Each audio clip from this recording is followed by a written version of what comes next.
Hey guys, it's Brandon here with HorrOrigins Film Festival, also the HorrOrigins platform. We are honored today to have our guest, Patrik and Martin, who are the co-creators of Midsommar, and Patrik is also the producer. I have Erman here today with Erman Baradi, who will be overseeing the entire Zoom call, and he will be our official host. At the end, we'll do a very short Q&A between ourselves. And then after that, we will open it up to everybody else. If you have questions, please put them in the chat. Okay, Erman, you want to go ahead? Yes, sir. Ladies and gentlemen, welcome Patrik Andersson and Martin. Martin, don't hate me. I'm going to butcher your last name. Karlqvist. Karlqvist. This is awesome to talk to you folks. Like I said earlier, a lot of folks here are in the horror game, but maybe we have some more general filmmakers and screenwriters, but it's always cool to talk to anybody in the industry in regards of genre. But HorrOrigins is horror related, horror focused, so we are going to ask a lot of horror questions. Patrik and Martin, welcome to our program. First off, before we get into the movie, before we get into Midsommar, which I absolutely love, can we talk about you folks as creatives? How'd you get in the game? How'd you get into filmmaking in the first place? Yeah, sure. So great to be here. Thank you so much, Brandon. And this is going to be very exciting. I mean, I'm Patrik. So I've been in the movie industry for quite some time here in Sweden, coming from distribution, being a festival programmer for many years, and then stepping into production 8 years ago with always the coming from art house films, mainly doing a lot of auteur films, and then but have had a huge interest in horror forever, of course, very much connected to this guy. And then a dream of trying to make an ambitious Swedish horror film, because we don't really have that culture here in Sweden. It's been it's been a struggle to get Midsommar to happen, but then the original idea was to take it through the route of the US. The company that I'm working for here in Sweden, which is called Be Real Films, we're a Swedish independent company, but we do have an office in New York and one in LA, and through that we had the opportunity to get in touch with Ari a very long time ago when we were looking for a screenwriter for our folk horror freak show that is Midsommar, and we ended up collaborating with Ari in the best possible way for many years, and then the film happened. And Martin and me, we know each other since we were 6 years old, and we were constructing very insane ideas already at a very young age. And when we started to dig into the premise of a Swedish folk horror, and knowing we needed a mythology that worked, and something that also worked very, thoroughly with Swedish, both the Swedish background, but also trying to make something new with the folk horror genre from a Scandinavian perspective, we started to collaborate also creatively. So we know each other since we were 6 years old, and that has been a blessing to do something together. And as you can see, Martin is now having his amazing Horga costume as well, since he is actually playing the role of Ulrich in the film. Yeah, and who are you, Martin? I'm Ulrich. No. I think you've covered most of it. I'm actually, I haven't been doing films before, so this is my first one. I'm working as a psychologist, and I've been doing some, music and poetry earlier, so this is new for me, and I am very grateful for it. Now let's jump into the movie, because I watched it recently. I know I'm a year late, but I did watch it recently when Brandon asked me to do this interview, and I absolutely love everything about it, from the costumes like you're wearing, to the culture of Midsommar, to the tension, and I love the fact that it didn't rely on jump scares like a lot of horror movies do. It was more psychological. It was more drama driven, more character driven. At the heart of it, it's a breakup story. Wrapped up in horror. So I love everything about it. The visuals were amazing. Can we talk about how you crafted the culture in Midsommar and Hargas? Yeah, I mean, it started very early on when we crafted the mythology and the philosophy of the Horgast with the intention of really putting it into the context of Hälsingland. And Hälsingland is a part of northern Sweden, which used to be very rich, but also very religious. And they have the most amazing. They both have their own myth in Swedish folklore called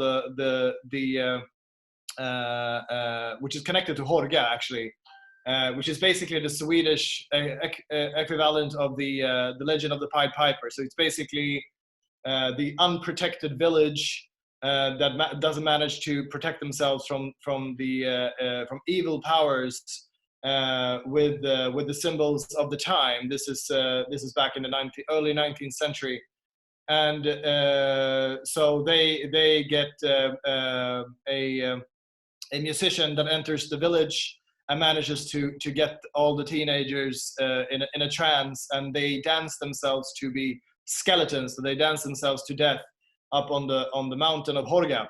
So we really wanted to sort of dig into both that sort of background part of Swedish real folklore, but also connecting it to the visual world of the mural paintings of Hälsingland.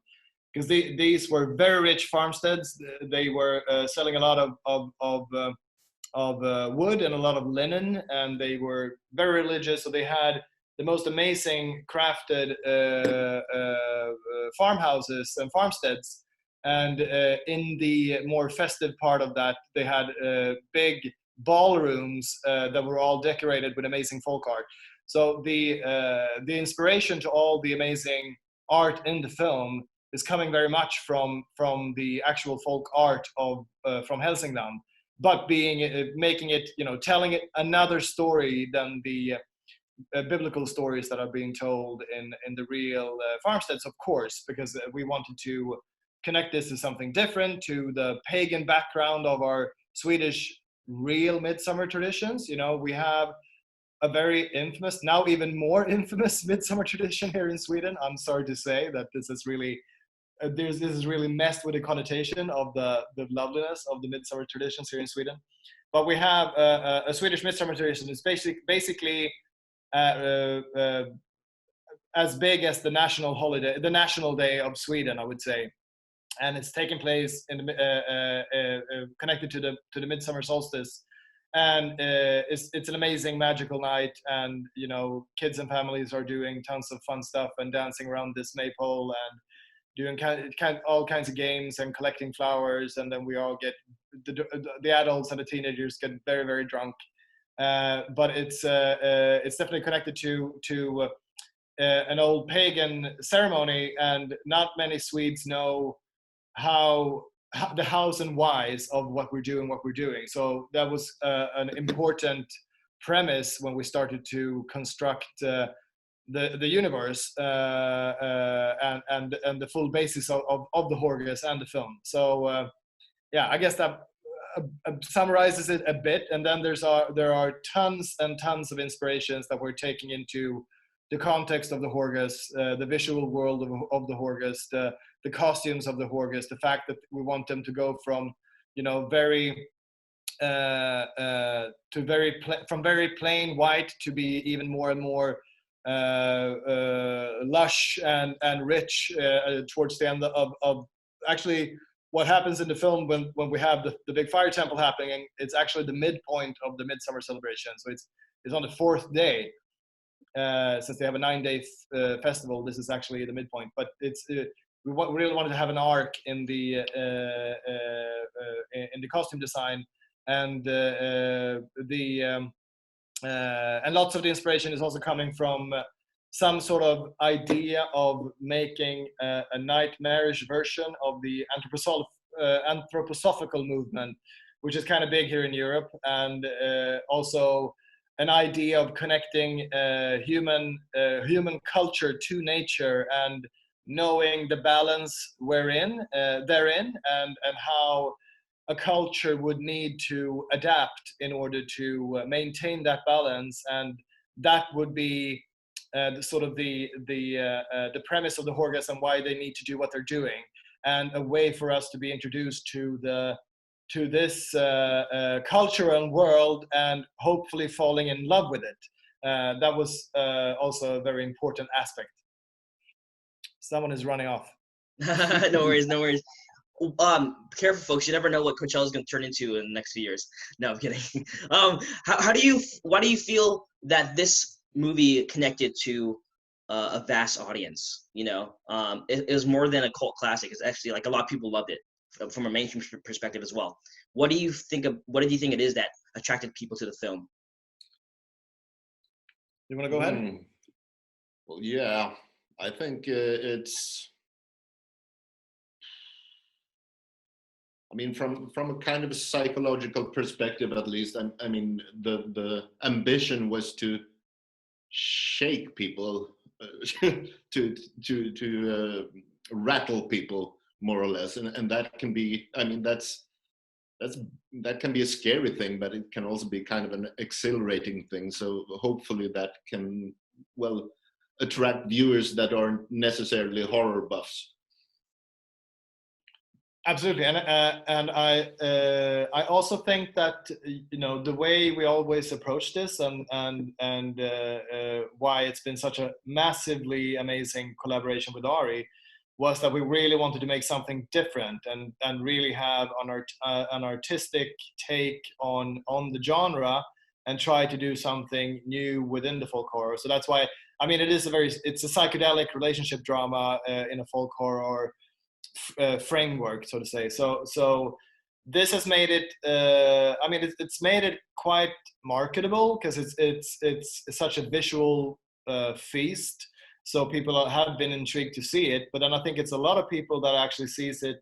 It might be their first sort of more artistic film that they see, and it's almost the same way as myself when I saw my first David Lynch film as a kid, and the way you really get thwarted, and you're forced to think differently, and you're forced to approach storytelling in another way, and that's it really connects deeply with people. I've seen that giving the massive fan culture that the film already has, and how important so many people see the film, which is amazing. And it's been, I'd say, it's been mostly evident in the States, but also in Japan and the UK, and somewhat here in Europe, but mainly from people that are not really familiar with European culture in that way. I think the British interest is also connected to the genre of folk horror, because it's originally a very British genre. It's digging deep into the Celtic pagan rituals, mostly and mainly. Before that, those islands were Christian. So I think that's one of the reasons why it's really connected to the UK. What I really loved about it when I watched it was throughout the movie, from beginning to end, there was this constant unease, So you knew it was a horror movie, even though we started off in the States and we got to know these characters. Everything about it, there's just this constant sense of tension and unease, which I love. So for you folks, I guess this might be a two-parter. For directors and for screenwriters, what do you recommend for writers in as horror storytellers? How do you write horror on a page? Do you keep everything, like, what do you throw on and what do you keep off? And for directors, what do you feel like are the scariest elements in movies, and how do they draw it out from the script? But I think you always need to in filmmaking, you always need to gather a lot of trust from the financiers and from everyone who's involved in making the film happen, and that trust lies always on the page. You need to know what actually happens in the script, and you need to know what kind of scares you will actually utilize, and how you will linger with them, and what kind of pace you will have, and stuff like that really needs to be clear. But then a lot of the trust is coming connected to the filmmaker, because everyone knew that, given, we were very lucky to be so far ahead with Midsommar when Hereditary became such a massive hit that it did. And at the time of the actual premiere in Sundance and the breakout of Hereditary, we were ready to go. So that was such a game changer and made us, get all the that kind of trust from the people that wanted to see the film made. So it's very much about. I keep on saying that you have to, as a filmmaker and as a director, you have to really stick to your guns and be true to your filmmaking and know what kind of films you want to make and try to cater to yourself rather than a market, I would say. And then hopefully people at the market that are willing to pay will understand how brilliant you are, so they will give you the trust to make the film you want to make. I mean, I think we have the horror films in general has been in a very interesting sort of transition mode at the moment, going from being way more generic to needed to be more original, needed to have a true voice and a vision that can take it into something else. So this is I mean that makes our times extremely interesting, and not I'd say it's not connected to making a cheap scare. It's connected to trying to make something original and keeping that voice. And with that you have the world as your playground, because the nowadays also the biggest festival are really eager to showcase those films if they are original enough. So try to just be brilliant and patient. Martin, what were you drinking there? Was that the drink from the movie? Yep. Yeah, it is. That is amazing. It's no juice. Gentlemen, I can talk to you about horror all day long, but we have some questions coming in. So I'm going to call on the audience members. First up, we're going to have Lee, Mackenzie, Bruce, and then Claire. Lee, can you hear us? Let me unmute you really quick. There's two Lees here. One second. Let me see. Okay, here's Lee. Hey, Lee, are you there? I'm here. How's it going? Good to see you, sir. Well, good to see your name. Hey, yeah, sir, I don't have the video on. Hey, pleasure to be a part of this thing that you're doing here. This is really wonderful. Love the movie. I'm not necessarily a fan of horror movies in particular. I'm just more of I appreciate just movies that are done very well and artistically. And this one went way above and beyond all expectations that I would have had going into it.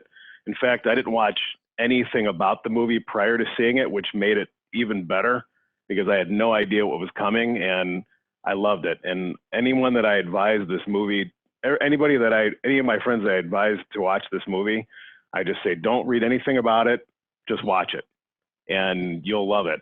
And so, but anyway, so what this movie did for me was, I kind of look at it like this.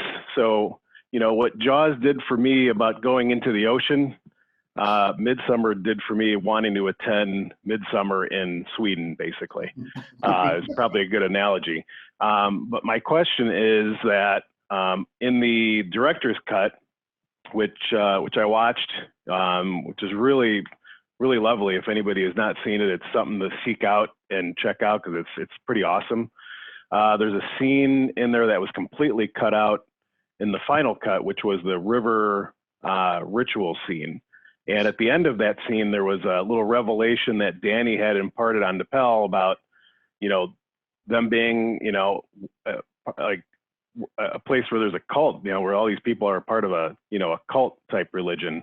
And, Pell just kind of blew that off and, sort of didn't really acknowledge that. But to me, I felt like that was kind of a revelation that would have been a great part of the film. And I'm just kind of curious I don't know if you know offhand, but why was that scene cut out? I mean, I know it was long, but I felt like it was a really key component, in my opinion, after watching the regular one, then watching the director's cut.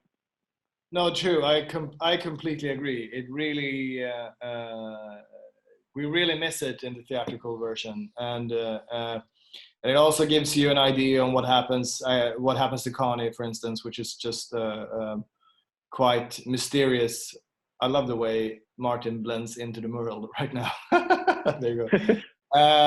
But to answer your question, we had to try and shorten the film. The first Ari's first cut was almost 4 hours, and we knew that we needed to try and get way below that. And then what happened was that there's so much tidying you can do in specific scenes without losing the pace of the film. So we had to make that hard compromise of losing the river sequence, because it's basically within the director's cut. I think from the added 24 minutes, what it is, that's 15 minutes of them is the actual river sequence. So it is duration. I'm sorry, that's the boring, but it is. Yeah, I can understand that, and that must have been a very tough decision. Yeah, for sure. Yeah, I mean, some of the other stuff that was cut out, yeah, maybe here and there. I mean, I just thought that part in particular, I was like, wow, like, my girlfriend and I just watched this and we're like, wow, that was a great part. Yeah, it is. It's amazing, and it's also the way it's planted to be when the Hargas actually are not going, beyond that limit. They've already experienced at the Stupan, so they are aware that they're capable of doing very horrible stuff, and then it's all theater. It's all just an act. They will not throw this boy into the water. Who would think such a horrible thing, So it's also, it would have given us a lot of new layers to the actual culture of the Hargas as well that we don't have in the theatrical cut. So yeah, I can just everyone just warmly recommend you to see it if you have the chance. It just kind of, it sort of puts you, from a viewer perspective, it made you question just everything you're watching up to this point. Like, what's real, what is not. I mean, I just thought it was beautiful. But yeah, thanks a lot for taking the question. You guys have a great day. Oh, same to you. Thank you. You too. Thank you so much, Lee. Up next with Mackenzie, followed by Bruce. Mackenzie, are you there? I am. Hi. Hey, Mackenzie. Hi. Thank you both again so much for taking this time to talk to us. My name is Mackenzie. I'm a horror producer based in LA, and I'm also a previous film programmer. So, Patrik, this question's for you. I would love to know how film programming impacted your role as a producer, whether it helped you, if it made you more selective. How do you think that impacted you in your role?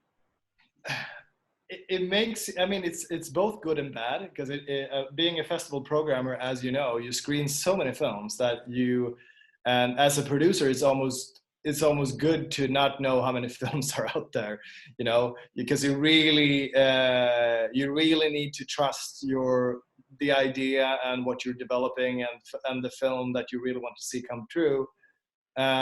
So I guess that's sort of coming from festival programming and distribution. It gives you an awareness of the market, which is not solely great, but being a festival programmer, that has been only inspiring, because that has really made me come into a context of filmmakers that love the art of film, and being in that kind of atmospheres and liaisons through all of the years has really sort of just nurtured the way the films that I want to see made, and and my own taste in film, of course. So it's for me, it's been that was my best school. I came from film theory and stepped into I moved to Stockholm to study that, and then I moved into festival programming. So that it was the best way to learn both about the film industry, but also really train your eye in what you like and what you don't like when you see a film, not only when you read a script. Because now as a producer, you're so much in script mode. It's so much a text product. So that I think it's good to have a movie buff eye when you're a producer. So it's only been very, very helpful. Apart from the fact that you understand that you're just one out of hundreds and thousands of films that are being made this year. Thank you so much. I really appreciate it. Thank you. Thank you, Mackenzie. Good to meet you too. Up next, we have Bruce, followed by Chloe. Bruce, are you there? Let me unmute you really quick, Bruce. Oh, hey, Bruce, are you there?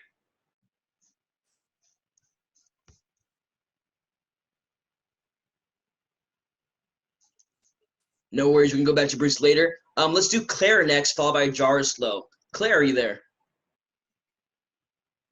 Yeah, I'm here. Hey. Hey, Claire. I'm from London, yeah. Yeah, no, I mean, obviously I love the film. And to be honest, if there was like a 4-hour cut, just to me, that's like the only reason to buy a DVD nowadays is because I want to see all the stuff that got cut. But I'd watch that. But yeah, no, my question was about, because I knew that I'd read that Ari Aster had been planning Midsommar quite a while before, but then Hereditary got greenlit first. And then that's why you said you were all kind of ready to go. So I was wondering how that kind of impacted your budget, because I can imagine when you first went out and were pitching and sort of fundraising for something like Midsommar, it would have seemed like hugely ambitious. Whereas to me, when I watch Midsommar, that doesn't look like a film that comes from like a first timer. It looks like, it's from an accomplished filmmaker. So I was wondering if after Hereditary had done so well, were you in like a better position to negotiate and get like kind of more resources to kind of do the film the way you did it? Absolutely. Yeah, absolutely. I mean, it was Hereditary was a huge game changer for everyone, for Ari not the least. But we have been on a path and strategical path of trying to get the film made out of funds from Sweden, and out of trying to basically connect European fund money with a US pre-sale. Was the original idea. If you're a producer, you understand what I mean. But it's basically a kind of complex way to fund films. But it was super hard because we knew that when we had the script and we knew how we wanted to do this, there was no cheap version of doing the film, because it would be so compromised. It would not be not original enough, and not the vision that we had. I mean, we were discussing a number of compromises already before that, but it was nothing that no one wanted. Or that anyone wanted. But so what happened was, when Hereditary was in the final stage of the editing, we were trying to really push the Scandinavian financiers to understand the ambitions of our film and who Ari was. So we actually got a very late, a very secret cut of Hereditary, and actually had Ari to come to Sweden in the midst of the final stages of the editing of Hereditary. So it wasn't the best time for him to go, but we got him to come, and we had tons of really, long sit downs with everyone, but it just didn't fly, even though they saw Hereditary and they couldn't get a grasp of what kind of film we wanted to make. So then Sundance happened, and the film just blew up and became such a huge critical hit, but also the expectations for the commercial release was just skyrocketed, and it became basically, as you guys remember, the expected indie hit in the horror genre of that year. And coming from the year of Get Out, everyone was really expecting this to be such a massive smash hit. So I got a call from A24 who had been tracking the film for a long time, of course, because they knew Ari, and they knew of our film, and they had read the script, and we were discussing with them for a long time. And they offered to step in to fully finance, and that made us able to make the full vision of the film. The only compromise that we did make, I see that this is a question coming up, but it was the fact that we needed to shoot the film not in Sweden. We needed to shoot and film in Hungary. It's connected to budget. It's connected to tax breaks, tax credits that we don't have in Sweden, but it's mainly connecting to the fact that we needed to have so much daylight, and so that we needed a weather that was not changing every 10 minutes as it's doing in Sweden, and it's raining all the time, or it's it's going from sun to rain to cloudy, and then we knew we would have restraints in terms of infrastructure and the way we wanted to set fire on stuff like that. So it was just easier to make the film in Hungary, and we would not have been able to do it in Sweden, not at all. Okay, cool. Thank you. Thank you. Thank you so much, Claire. Greetings from London. I'm gonna ask Bruce a question on his behalf because I don't think we can find him right now. Bruce asks, I'm struck that the film, in my opinion, does not see the Harga as a cult, but a valid religion and belief system. How do you feel that many think of it as a cult? Well, I'm not hurt by it, but I wouldn't see it as a cult, because I think cults have leaders and cults are kind of temporary constructs, while this is supposed to have been existing for longer than the Swedish nation. So I see it more as a clan, perhaps. But, well, whatever suits you. Yeah. Fair enough. We're going to have Sangeeta next. I think you answered Jaroslav's question about shooting in Hungary. So we're going to go with Sangeeta next. Hi, greetings from San Francisco. Thank you so much for putting on this event. Stuff like this is really the bright spots in quarantine, for sure. So thank you for doing it. My question was about, I guess, Josh's character and kind of what he seems to represent throughout the movie.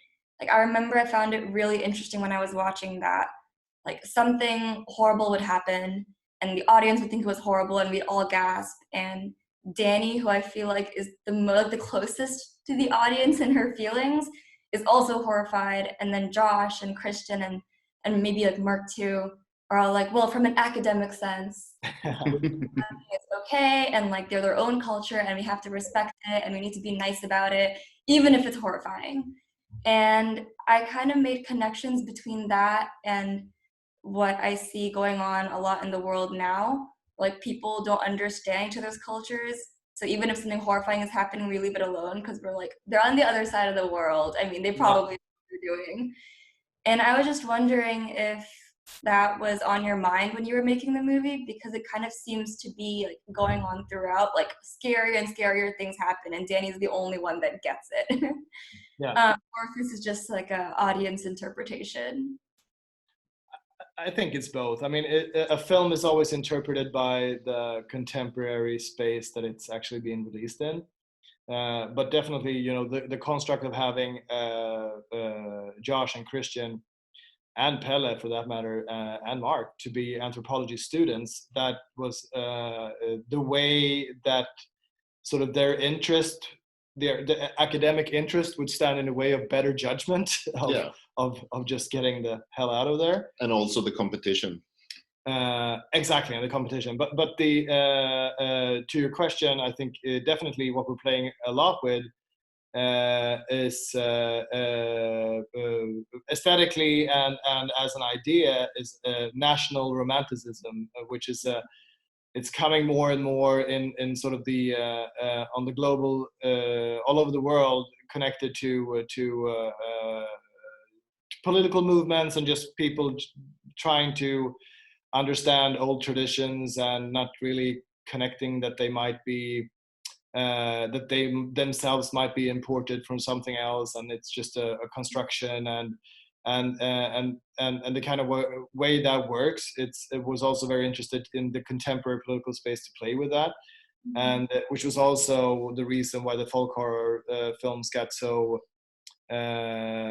celebrated and big in the 60s. So I think we're at a time which is kind of similar as the late 60s, I would say, in the global turmoil and people looking back to find some sort of solace in old traditions and stepping your feet deeper into your own soil. So to make that into a horror was just a given. And then I mean, looking at other cultures and not sort of understand that you should get out rather than look closer. It's I'd say, I mean, we we really want to, I'd say, encourage people to be curious and to be open, Yeah, of course. rather than just judging people and think that they will be, thrown off cliffs and sacrificed. That's hopefully not discouraging anthropology students to go and study interesting Indian tribes all over the world, even though they might get assassinated. Yeah, but that's horror for us in a way, to take something quite beautiful and pervert it. Yeah. Yeah. Wow. Thank you. It's supposed to hurt, Thank you, Sangeeta. Good to meet you. Thanks for being here. Up next, we have Cameron. His microphone's not working, so I'm going to ask on his behalf. This is more of a general filmmaker question. How should a student filmmaker finance their first film for a festival? Any advice for him? Where is he? He, she? Not quite sure. It's so different, depending on where in the world you are. So some film schools have their own system of making of financing the films, connected to different funds. I know they have that in Germany. We have that in Sweden. But in the States, I don't really know. I think maybe you need to either be at a film school that have resources, or find yourself a patrons of the art that will help you. And Cameron says he's from Atlanta. LA, okay, yeah. Atlanta. Yeah. Okay. Well, not sure how you do it specifically there. In this, I can't really say. Gotcha, no worries. And Mark, I just had a fun question. The artwork behind you obviously is in the movie, if you saw the ending. But the specific drawing behind you, was that based on any mythology outside of the movie? No, not really. I mean, the symbol of people dressing up in bears. Yeah. That is connected to old pagan traditions in Sweden. I mean, it's an old Viking image. The berserker. The berserker, which is basically a warrior dressed in a bear suit. So it's also connected to the Norse god of Odin and stuff like that. Stuff that is, enriched in the mythology of the Hargas, but never outspoken. But you can really see all of those elements, and the idea was to basically see that this has been sort of progressed out of an old, or even beyond the Norse traditions. But it's something we very intently wanted to have as a part of our world, to play with the Scandinavian pagan background, but also not very outspokenly in the film in terms of specific Norse gods and stuff like that. I think it's only at one point where Odd is talking about Ymir. Yeah, that's the only sort of only hint you have to the Norse background of the Hargas. Otherwise, you can't see anything. And probably Odd at that moment is just bullshitting them. Exactly, it's all a theater. Now here's another fun one, and this is for me actually. We take something like a bear skin, right? You see it on script and go, okay, we can make it happen. We can get bear skin, whether it's fake or real. Was there anything on the script that you just couldn't pull off? You look at it and go, I don't think we can do that. Yeah. Everything, but we had to do it. But there were things around concerning an animal sacrifice, for instance. Exactly. I mean, and we had to rewrite the animal sacrifice because. And now it's not in the movie at all. No, but it's very hard to have animals in films, as we all know. That's true. That's very true. What was the most satisfying scene to shoot when you saw it on the big screen? Satisfying scene? Satisfying scene, yeah. Like, oh, we made it happen. That was great. Yeah, I think that question should go to Martin, since he was in front of the camera so much. What was most satisfying? Well, to be a part of, I think it was when we finally was done with the mirror dinner table thing. That was such a huge relief, because that was awful. We sat in almost 40 degrees Celsius with the sun in our eyes and rotten food all over the place for 3 days, puking over our shoulders. So it was kind of disgusting. But I think from like a visual standpoint, I love the scene where the women support Danny and they have their group crying thing. I think that it always tears me up. Love that scene, absolutely. We're actually gonna bring it back to Lee, and then Bruce is back on here. His audio is working. So let's go back to Lee, followed by Bruce.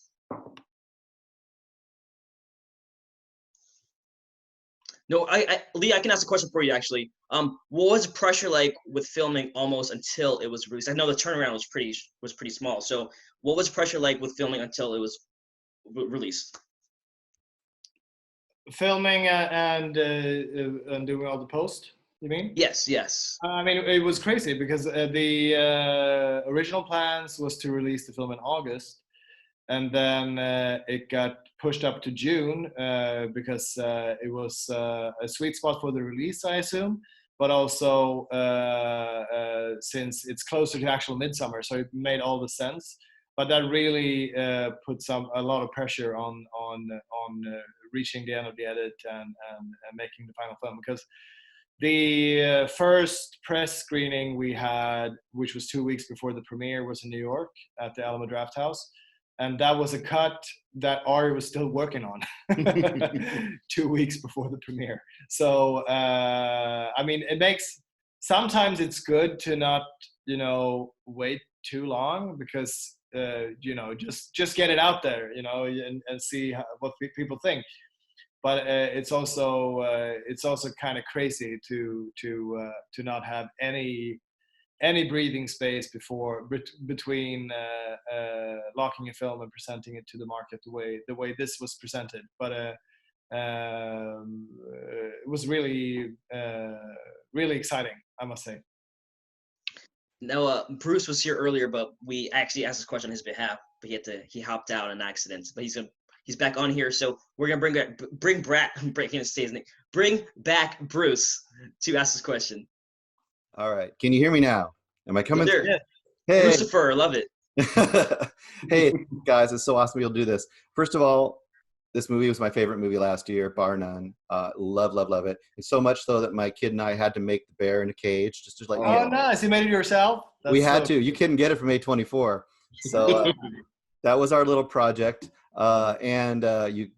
He didn't. I love that song as well. Did you hear it? Yes, it's a bear. It's a bear. It's a bear. That's Saturday Night Live. So since you kind of answered my question already, I guess I'll take it another way. I think that this movie, from my perspective, is really a mirror on the people that come to it. Like, the way they react to it really depends on kind of what they bring to it in a lot of ways. And hopefully they maybe learn a little something about themselves. That's the goal. That being said, I feel like you have some very, very, very hardcore fans for this movie in a very short period of time. So what is one of the more unusual fan experiences that you guys have had after the opening and success of Midsommar? Well,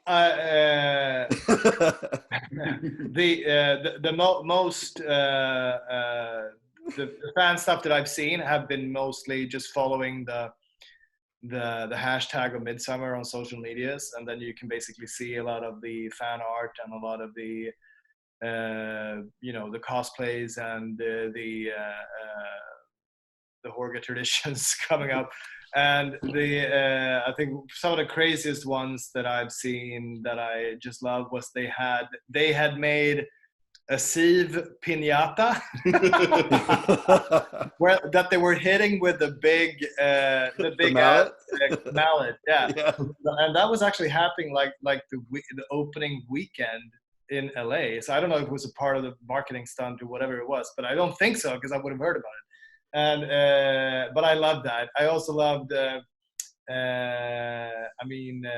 way that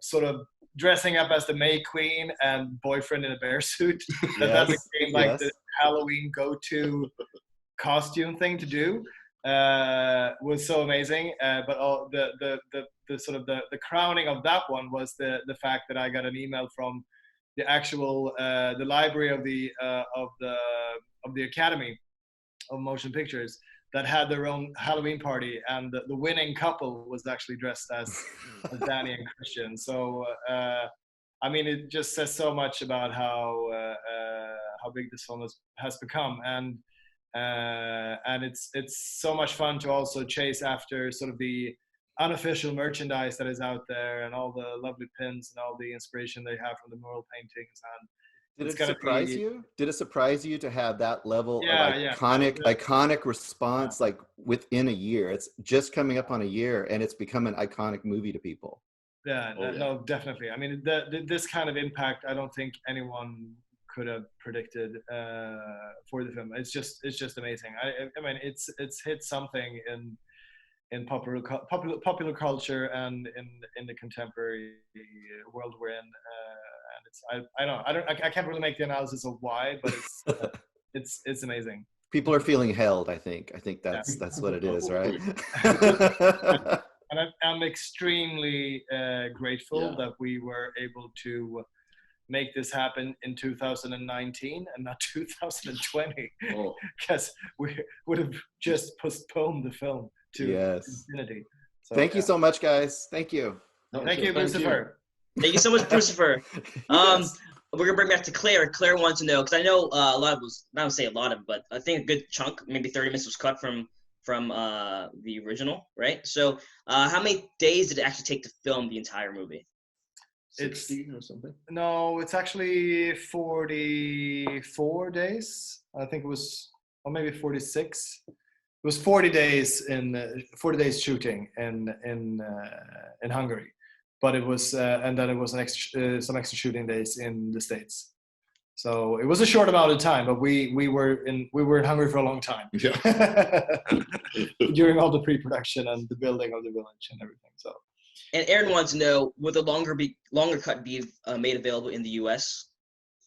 I think it is already. I think you can see the director's cut on most like streamers where you can rent it, iTunes nonetheless, I think. So gentlemen, we're nearing the end of the conversation, but I want to know, before we go, if you can say, obviously we're all quarantined, so in terms of production, not much going on, but are you developing anything that you can talk about? I'm sorry, can you take that again? Are you developing anything that you can talk about while you're quarantined? Well, we are developing stuff. We can't really talk about it, but it's gonna be more horror. Oh yes. And it's gonna be more Swedish stuff. So yeah. You had me at horror. You had me at Swedish. We're actually gonna bring it back to Jaroslaw, then Mackenzie. So Jaroslaw, are you there? Hopefully I'm saying it right. Jaroslaw.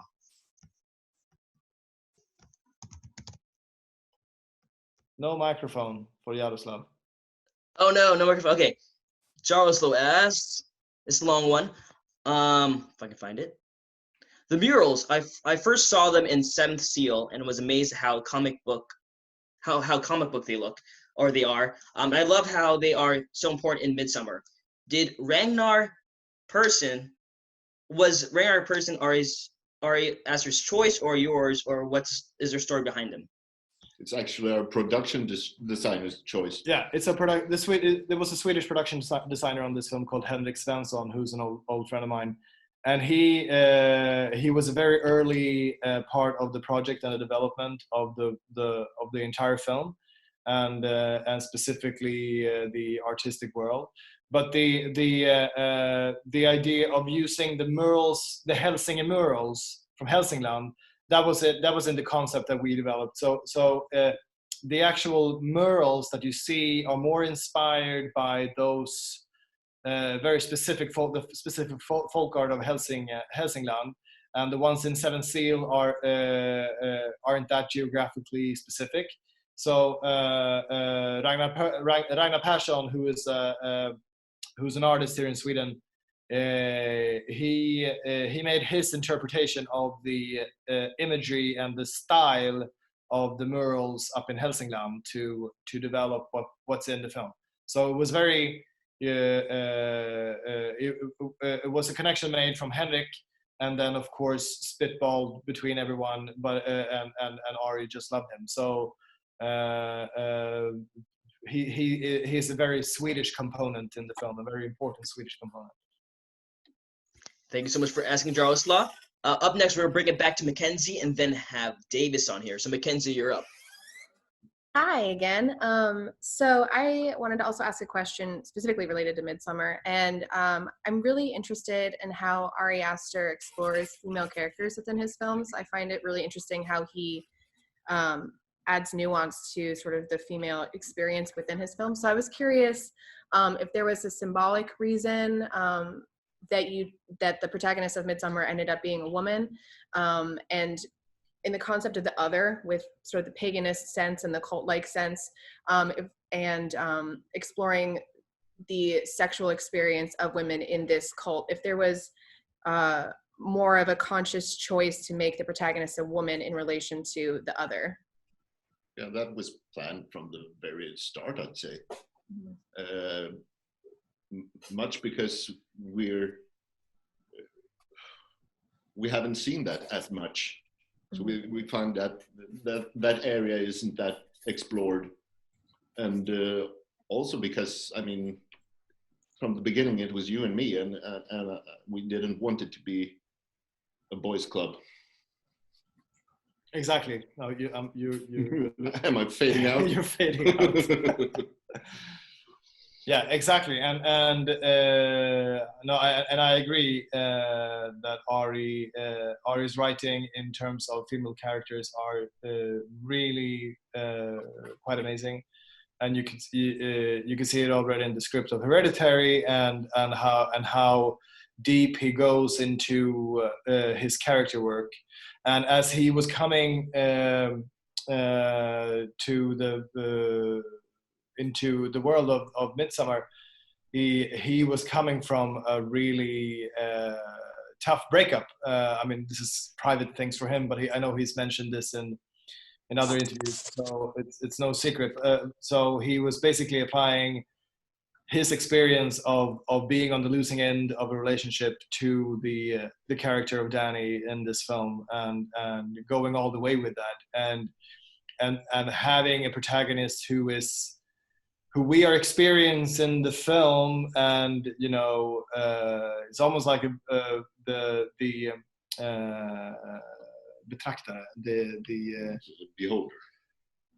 I mean, it's the beholder of the whole film. I mean, it's the one who gets the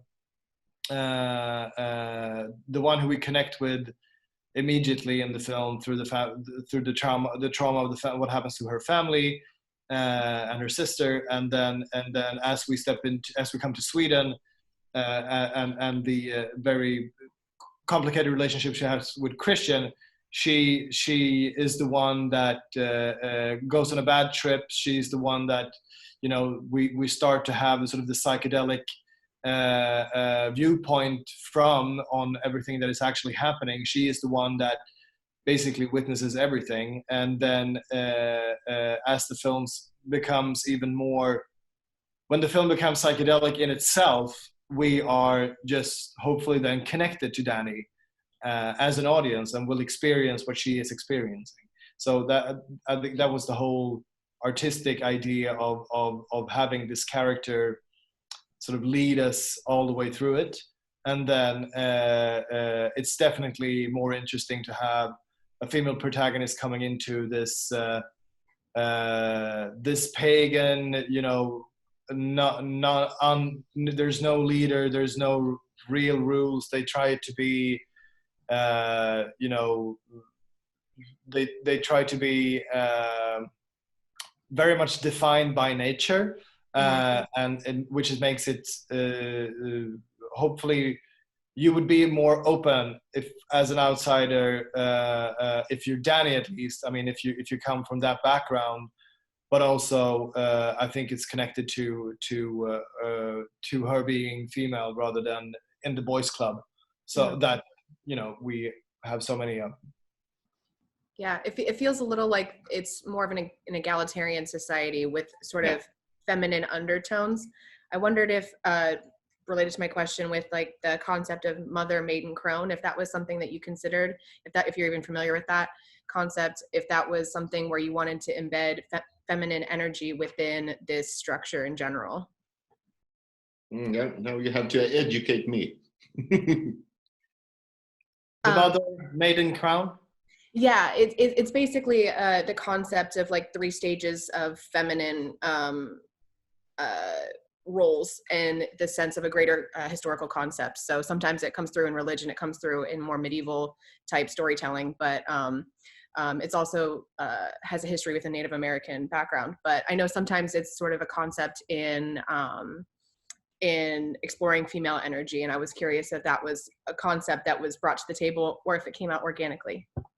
Organically, Obviously, not academically, at least. No. Yeah.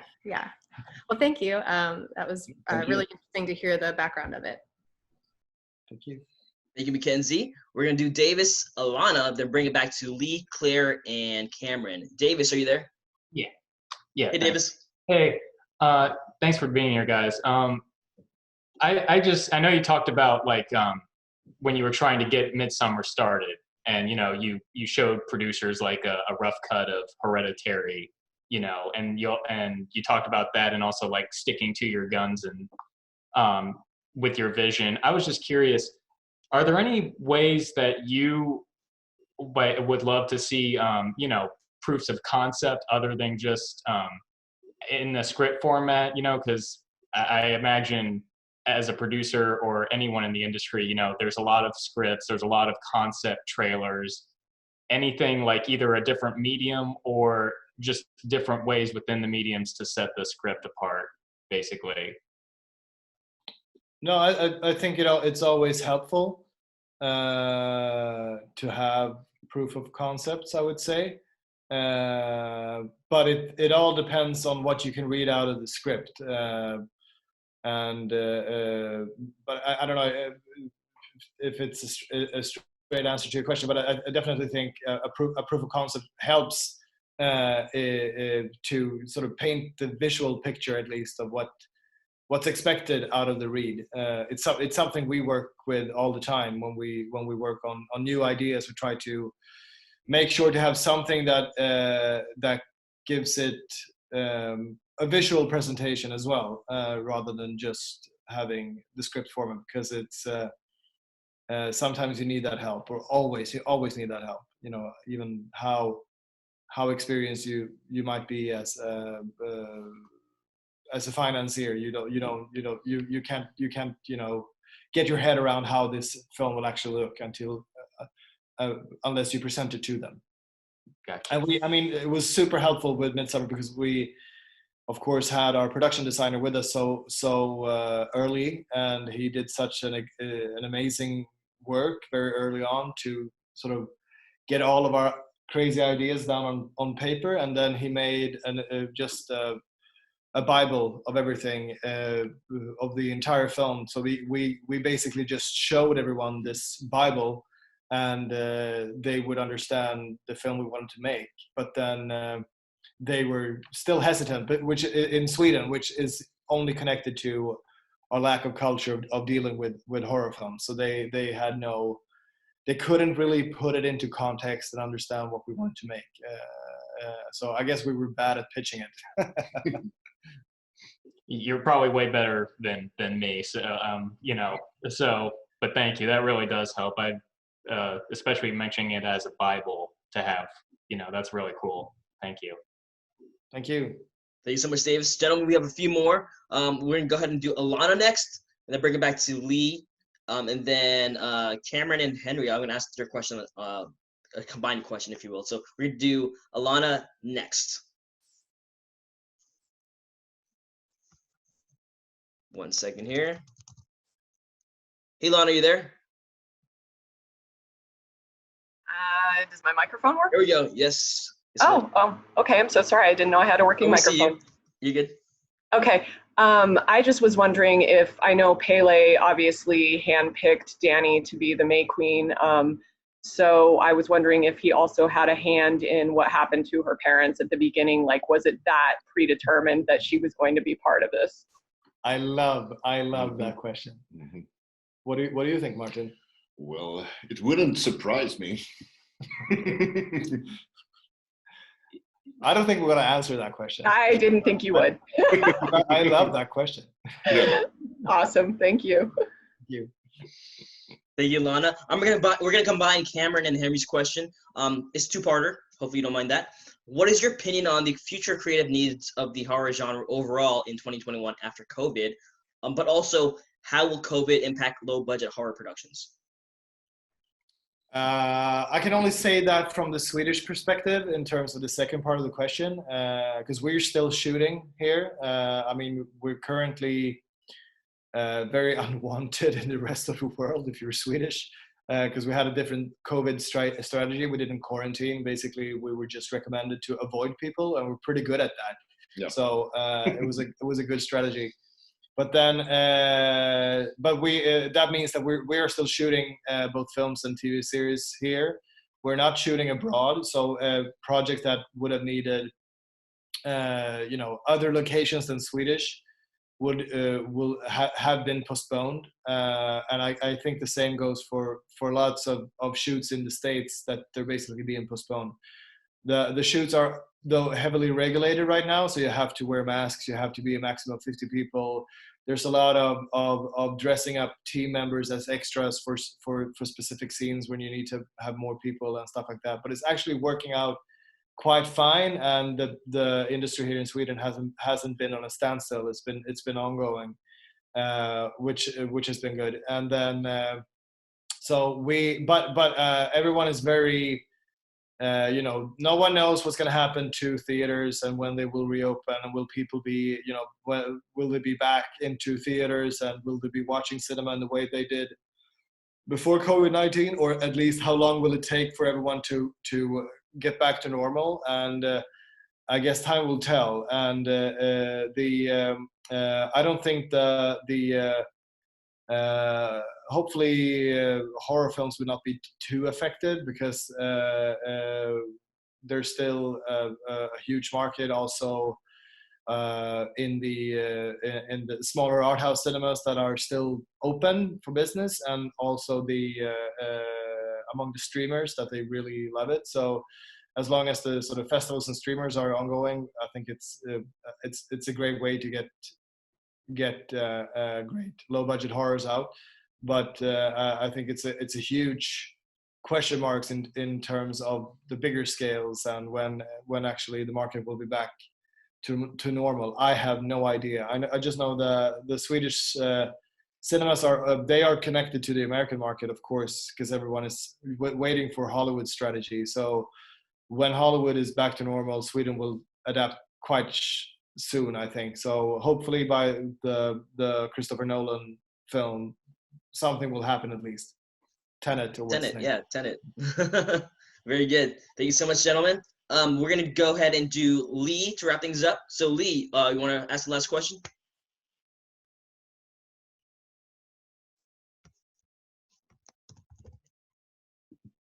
Hello? There we go. Hello? Can you hear me now? Yes, sir. Yeah. Alana kind of stole my thunder about that question with the suicide's possible murder situation with the parents and the sister. Thanks for leaving us guessing on that one. We really appreciate it. But I did have another question. So in the euthanasia scene, what lore or what culture or where did you guys pull that one from? Just out of curiosity, because that's that scene is absolutely one of the most fascinating scenes in the film. It's Swedish. Is that right? Yeah, it is Swedish. I mean, it's here. It's some people are calling it a myth. Most people are calling it a myth, but it's a myth that has become so real that people are really using it in expressions, especially now in COVID-19. I know that the Swedish strategy of trying to maintain social distancing but still go basically by as normal in the rest of your life. That has been the equivalent of ättestupan, where you're just pushing the risk group off the edge of the cliff, and the ones who survive, they survive. So it's been liknelse.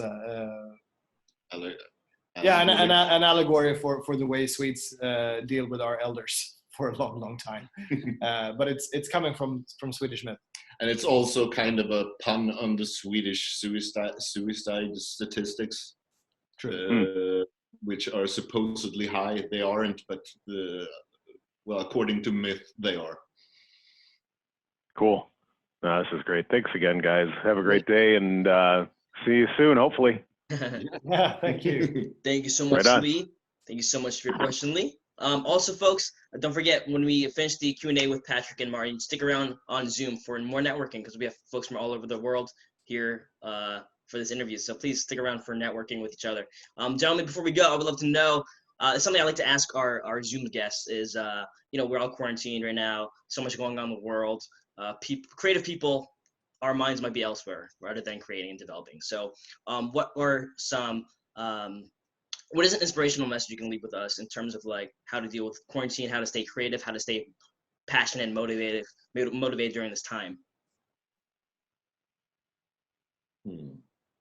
Well, read a lot, listen a lot to music, watch movies. And celebrate Midsommar. Yeah. There you have it. Celebrate Midsommar. Yeah. I mean, it's literally 2 days until Midsommar here. So we're in deep preparations. There you go. It's going to be lots of sacrifices.